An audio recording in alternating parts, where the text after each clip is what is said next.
Bienvenidos de nuevo a Negocios Televisión, bienvenidos al espacio de las noticias del día. Miramos a la actualidad, a las últimas horas, fijándonos en Oriente Medio, la amenaza de Estados Unidos a Irán, el desafío de Macron a Putin, saltándose alguna de las líneas rojas que había puesto Rusia en Ucrania. Enseguida les contamos también la respuesta por parte de Rusia y también la petición por parte de Gagauzia y el propio Putin prometiendo que va a apoyar, que va a alguna forma a ayudar a esta localidad. Miramos a Israel, que va a continuar con su ofensiva contra Hamas a pesar de la creciente presión internacional, incluso en la ciudad de Rafah, en el sur de Gaza. Es lo que ha dicho este jueves el primer ministro Benjamin Netanyahu. Dice que hay presión internacional y que está creciendo, pero dice cuando la presión internacional aumenta debemos cerrar filas, debemos unirnos contra los intentos de detener la guerra. Dice además que los militares operarían contra Hamas en toda la franja de Gaza, incluyendo Rafah, el último bastión, según él, de Hamas. Dice Netanyahu que nos diga que no actuemos en Rafah nos está diciendo que perdamos la guerra y eso no sucederá.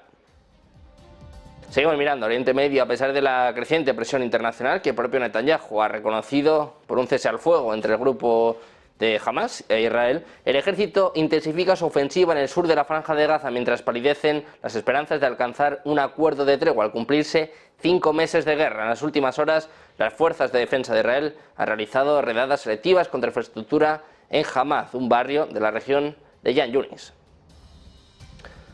Pendientes de la presión internacional, como decíamos, después de 5 meses de guerra en Israel, y también pendientes de los movimientos por parte de la administración de Joe Biden. Dicen que están preocupados por un nuevo desastre humanitario en Gaza y por ello están considerando formas de evitar que Israel utilice armas estadounidenses en un ataque a Rafah. Es lo que informa el periodista de Washington Post, David Ignatius. Se informó que Biden y sus principales asesores no han tomado ninguna decisión sobre imponer tal condición al uso de estas armas estadounidenses, pero el hecho mismo de que los funcionarios parezcan estar debatiendo esta medida ilustra la creciente preocupación de la administración por la crisis en Gaza y su agudo desacuerdo con los líderes israelíes sobre un ataque en Rafah.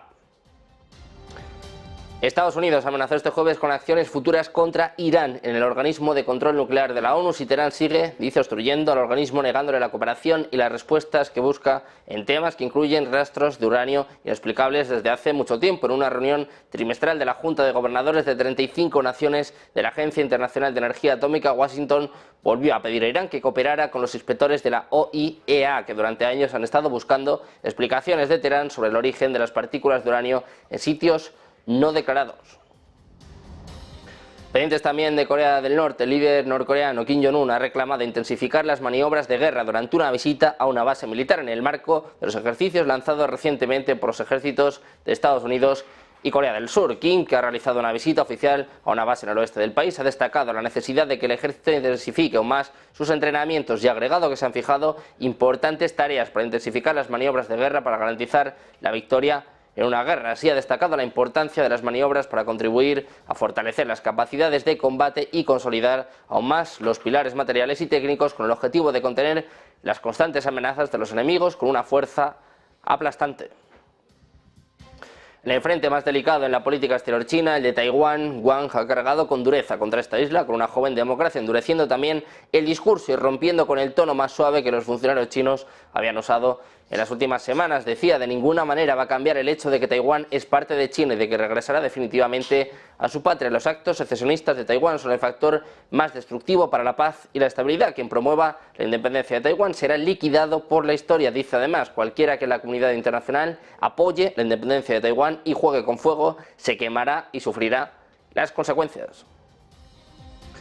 Hablamos también del primer ministro húngaro, Viktor Orbán. Quiere discutir esta semana cómo poner fin a la guerra de Rusia contra Ucrania con el expresidente estadounidense Donald Trump en Florida. Es lo que ha dicho el ministro de Asuntos Exteriores, Peter Szijjártó. Las conversaciones para poner fin a la guerra son inevitables porque, dice, Kiev no puede derrotar a Rusia y Rusia no puede derrotar a todo Occidente. Es lo que decía Szijjártó en una entrevista con el servicio de medios estatal ruso RIA Novosti. Si bien Orbán ha pedido un alto el fuego inmediato, no ha ofrecido otros planes para poner fin a la guerra que ya va por su tercer año.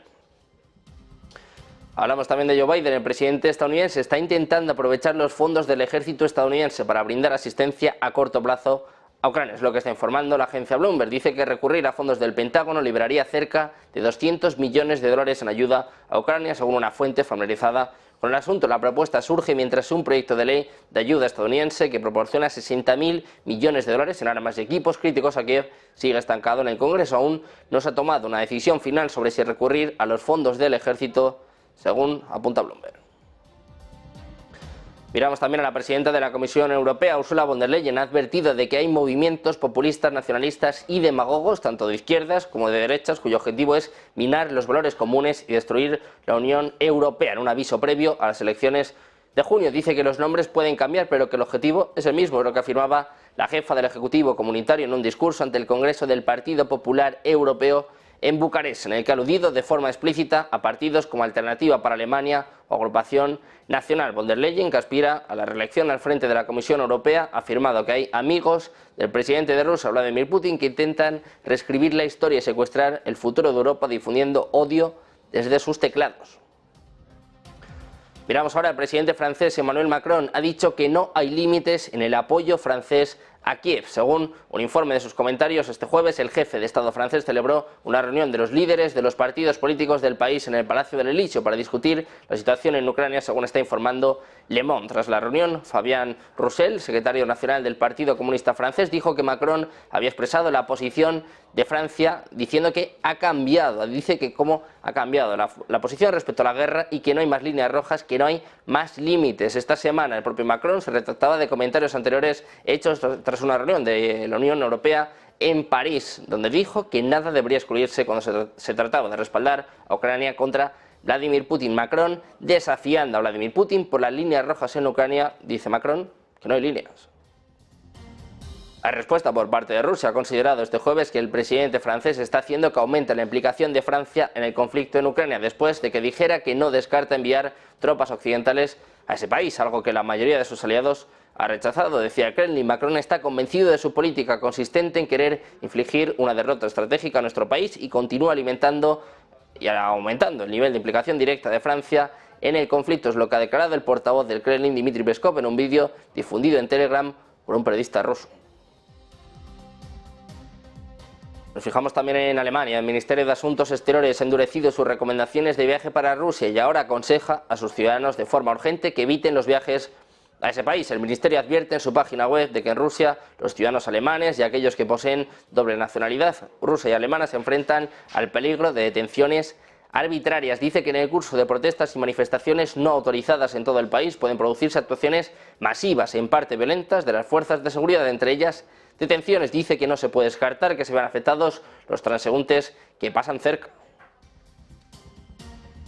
Por su parte, el Ministerio de Asuntos Exteriores ruso dijo este jueves que había convocado a Laine Tracy, la embajadora de Estados Unidos en Moscú, para advertirle que expulsaría a los diplomáticos estadounidenses que considerara que estaban interfiriendo en sus asuntos internos. Moscú emitió esta advertencia antes de las elecciones presidenciales del 15 al 17 de marzo, en las que Vladimir Putin, líder supremo de Rusia durante más de 20 años, va a ganar en las elecciones. El Ministerio de Asuntos Exteriores dijo en un comunicado que estaría atento a lo que llamó acciones subversivas y la difusión de información relacionadas con las elecciones y la operación militar especial en Ucrania.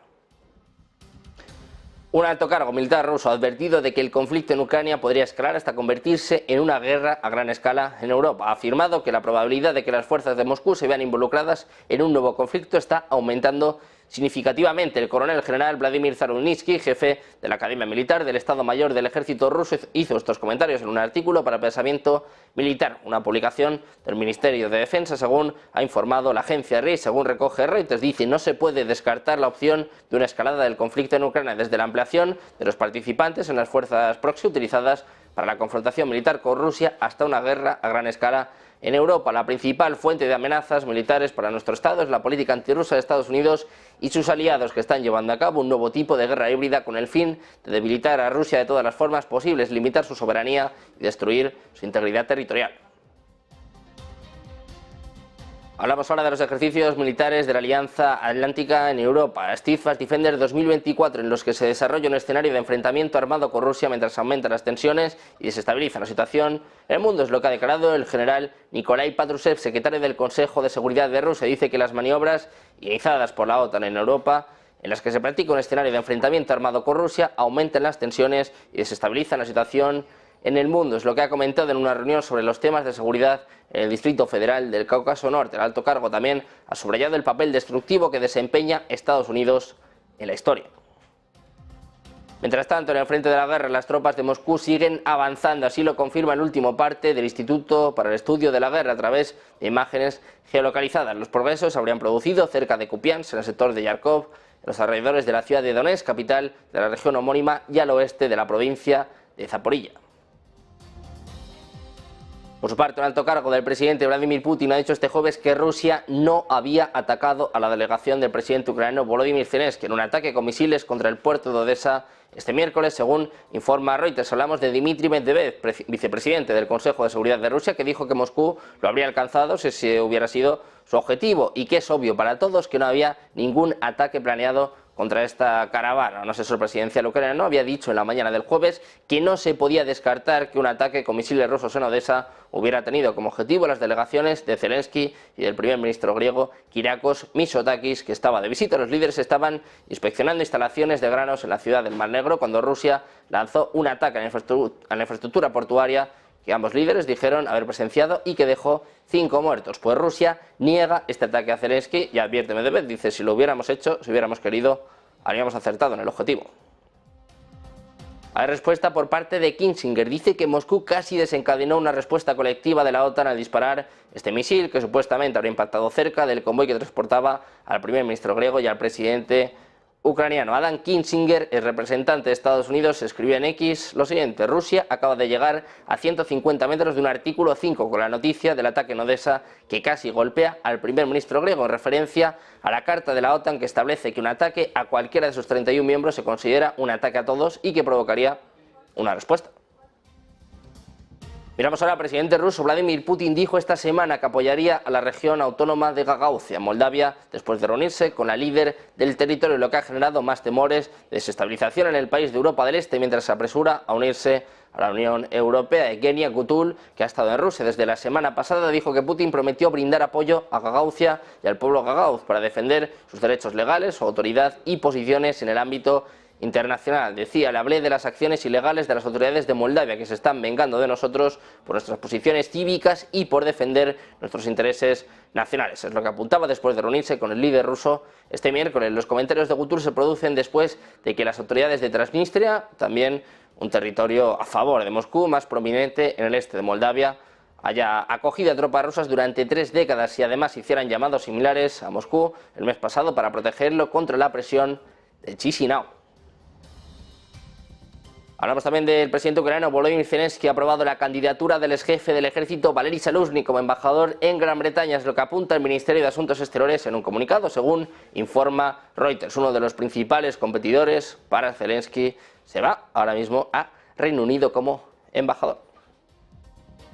El primer ministro irlandés, Leo Varadkar, ha afirmado este jueves que Europa debe ser defendida ante el temor de que las ambiciones del presidente ruso Vladimir Putin no terminen en Ucrania, lo que supone, dice, una amenaza de invasión para el resto de países europeos. Varadkar, que ha indicado que Europa hará más para prestar ayuda a Kiev en los próximos meses y años, ha aclarado que se prevé el envío de ayuda militar, financiera, humanitaria y política. Así se ha pronunciado durante su visita a Bucarest, la capital de Rumanía, para asistir al Congreso Anual del Partido Popular Europeo, del que su formación forma parte. Dice: Irlanda se encuentra en la esquina de Europa Occidental, pero hemos abierto nuestros corazones y puertas a la población de Ucrania. No creo que las ambiciones de Putin terminen ahí, esta es nuestra guerra también, y no es simplemente algo que está ocurriendo en territorio ucraniano. En este sentido ha manifestado que está pasando en todas partes, en nuestros mares, en forma de ataques, tanto físicos como cibernéticos.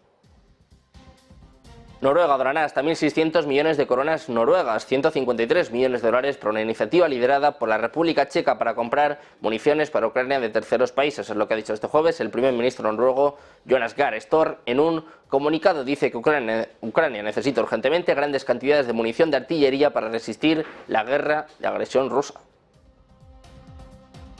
Miramos a Putin y también, en este caso, la advertencia por parte de la inteligencia lituana. Dice que tienen los recursos para seguir luchando en Ucrania con la intensidad actual durante al menos 2 años. Es lo que afirma en una amarga advertencia a Occidente. Dice que los altos precios del petróleo, la evasión de sanciones y la inversión estatal ayudaron a Rusia a reforzar su ejército, afirmando además y agregando que Moscú está en camino de expandir sus capacidades militares a lo largo de su frontera con la OTAN. Dice textualmente: Moscú puede evaluar las lecciones aprendidas y mejorar su efectividad en el combate. Es lo que están afirmando los servicios de inteligencia lituanos. Hablamos también de Suecia, que pasa a ser el 32º miembro de la OTAN este jueves 7 de marzo, es lo que ha anunciado la Casa Blanca. Dice que Suecia se une formalmente a la alianza de la OTAN este 7 de marzo, convirtiéndose en el 32º aliado. Suecia es una democracia fuerte, con un ejército altamente capacitado que comparte nuestros valores y visión del mundo. Dice además, tener a Suecia como aliado de la OTAN hará que Estados Unidos y nuestros aliados estén aún más seguros. En virtud del Tratado del Atlántico Norte, un país se convierte en miembro pleno del bloque tan pronto como se entregan los instrumentos de ratificación al gobierno de Estados Unidos. La reacción por parte del secretario general de la OTAN, Jens Stoltenberg, ha celebrado este jueves que Suecia ya sea de manera oficial miembro de la alianza y aseguró que Estocolmo hace que la organización transatlántica sea más fuerte. En un mensaje en la red social X también precisó que el próximo lunes tendrá lugar la ceremonia en la que se izará la bandera de Suecia en la sede de la OTAN en Bruselas. Hablamos también de Francia. Va a lanzar en los próximos meses una misión permanente de defensa en Chisinau. Es lo que ha anunciado el presidente galo Emmanuel Macron. Dice que la apertura en los próximos meses de una misión permanente de defensa en Chisinau también permitirá trabajar de una manera más eficaz para reforzar nuestra cooperación en la capacitación, entrenamiento e interoperabilidad de nuestras fuerzas armadas. Es lo que ha dicho en una conferencia de prensa conjunta con su homóloga de Moldavia, Maya Sandu. El mandatario agregó que la primera etapa será complementada por un trabajo conjunto en otras esferas, en particular la lucha contra la desinformación y ataques cibernéticos. París, prosiguió Macron, contribuirá al fortalecimiento de la soberanía y la seguridad de Moldavia. Francia también ha expresado este jueves apoyo inquebrantable a la independencia, soberanía e integridad territorial de Moldavia, días después de que Transnistria pidiera protección a Rusia. París lo ha anunciado en un comunicado al término de una reunión entre el presidente francés Emmanuel Macron y su par moldava Maya Sandu en el Palacio del Elíseo. Ambos llaman en este comunicado conjunto a Rusia a retirar sus fuerzas, dicen, estacionadas ilegalmente en territorio moldavo. Unos 1.500 militares rusos están desplegados en esta región fronteriza de Ucrania. El 28 de febrero, las autoridades de Transnistria pidieron la protección de Rusia frente a una supuesta presión del gobierno moldavo, petición que Moscú ha prometido estudiar. Hablamos también de los BRICS. El embajador de Sudáfrica en Rusia, Muswili Geoff Maketuka, confirmó la semana pasada que 25 nuevos países están listos para unirse a los BRICS. México se encuentra entre los 25 países que han manifestado interés en unirse a la alianza, según informa Eurasia Network. El interés en unirse al bloque se produce después de que aumentaran las tensiones con Estados Unidos debido a los cruces fronterizos ilegales. México expresó su interés de unirse a los BRICS y ser parte del grupo que se enfrenta a Estados Unidos. Si los BRICS incorporan a México, podría ser el primer país sudamericano en formar parte de la alianza. También sería el primer vecino inmediato de Estados Unidos en unirse a los BRICS este año. Decían, hubo cerca de 25 países que indicaron que están listos para unirse a los BRICS, es lo que apuntaba el embajador sudafricano. Sin embargo, la decisión de incorporar nuevos países se basará en el consenso de todos los países miembros. Lo más probable es que la expansión de los BRICS se decida en la próxima cumbre, que se celebrará en octubre de este año. Todavía no se sabe si los BRICS incorporarán a México al grupo y permitirán que el país sea parte de la toma de decisiones. Miramos también al Congreso de Estados Unidos. Ha abierto una investigación a SpaceX, la empresa de tecnología espacial de Elon Musk, por supuestos vínculos con las fuerzas rusas en Ucrania. La investigación, según informa The Washington Post, ha partido de los congresistas demócratas Jamie Raskin y Robert García. La información sobre el uso de los terminales Starlink la confirmó el jefe de la inteligencia militar ucraniana, Kirilo Budanov, que presentó evidencias sobre este asunto. La compañía además, sin embargo, negó que colabore con el Kremlin y señaló que las fuerzas rusas podrían haber adquirido los terminales en el mercado negro o los podrían haber incautado a las fuerzas ucranianas, a las que sí se les proporcionó esta tecnología de conectividad al comienzo de la guerra. Terminamos mirando a las palabras del presidente de la Reserva Federal, un Jerome Powell, que, ojo, advierte, dice que habrá más caídas. Le escuchamos. This is a problem that we'll be working on for years more, I'm sure. There will be bank failures, but this is not the big banks. If you look at the very big banks, it's not a first-order issue for any of the very large banks. It's more, smaller and medium-sized banks that have these issues. Pendientes de los bancos centrales, de la economía, de la geopolítica, también de lo que ocurre en el mundo cripto, también en la tokenización. Vamos a hacer una pausa, unos minutos y enseguida va a comenzar Token City aquí en Ojos Televisión.